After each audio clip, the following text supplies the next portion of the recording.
So you're cruising down I-5, just minding your own business, when suddenly, out of nowhere, a semi-truck kicks up a stray pebble and smack. Right in your line of sight, you get this huge, annoying spiderweb crack. Oh, man. Yeah, that is just the worst feeling. It really is. And immediately you're sitting there wondering just how much this is gonna, hurt your wallet. So today we're doing a deep dive into local auto repair data, insurance guidelines, and shop pricing to figure out exactly what windshield replacement costs look like. Specifically, if you're navigating this right here in the Wilsonville, Oregon area. And you want the bottom line, so let's just put the numbers out there right up front. Yeah, let's hear it. Generally, you are looking at a range of anywhere from, say, $200 to $600. But most standard vehicles kind of hit this sweet spot between $250 and $400. Okay, wait, 200 to 600? That is a pretty massive gap. It's almost like shopping for a smartphone, right? Where you've got the budget options on one end and then the tricked out pro models on the other. That's actually a really great comparison. Thanks. But why does replacing what looks like just a simple sheet of glass swing by hundreds of dollars depending on the car you drive? Well, the baseline of that cost really just comes down to pure physics.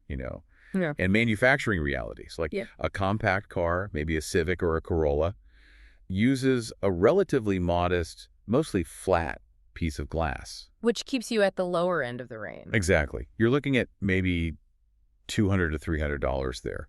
But when you move up to a midsize car, like a Malibu, and then eventually an SUV or a heavy-duty truck, the cost naturally climbs up toward that $500 mark. Oh, so it's essentially just like a square footage problem, like buying carpet for a small closet versus a massive living room. Right, size basically sets the floor, but it's actually more than just the square footage. Once you start manufacturing and bending these massive, heavy sheets of glass for an SUV, the logistics change entirely. Because it's harder to move them around. Yeah, it takes significantly more effort to transport, handle, and physically install those larger pieces without snapping them right in half.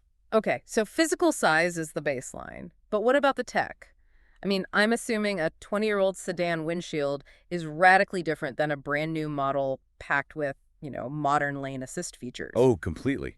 That invisible technology is the real reason prices climb into the upper end of that $600 range today. We're talking about rain sensors, heads-up displays, and ADAS, You need to ask, what's that? advanced driver assistance systems.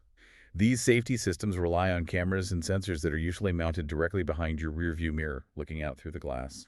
Hold on, wait. So we aren't just talking about a transparent wind blocker anymore. The windshield is literally acting as a camera lens. Pretty much, yeah. Think of it as a protective eyewear for your car's brain. If a technician swaps out your glass, they can't just glue a new one in and hand you the keys. The vehicle's entire ADAS system requires rigorous professional calibration afterward. Because if the alignment is off, Right. If the angle of the new glass is off by even a fraction of a millimeter, your automatic braking might misjudge the distance of the car ahead of you.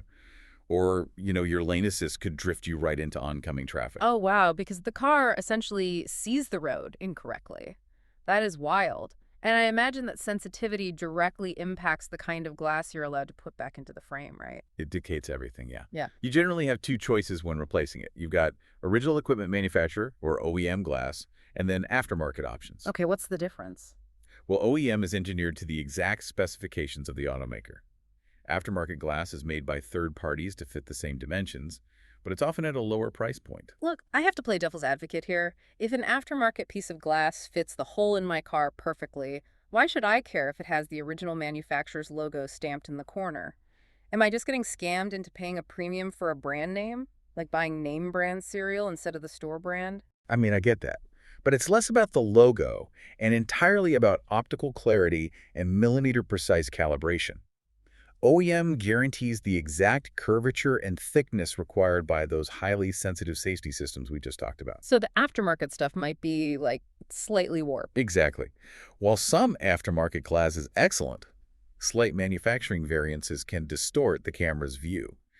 And when we're dealing with automatic emergency braking, close enough simply doesn't cut it. Okay, fair enough.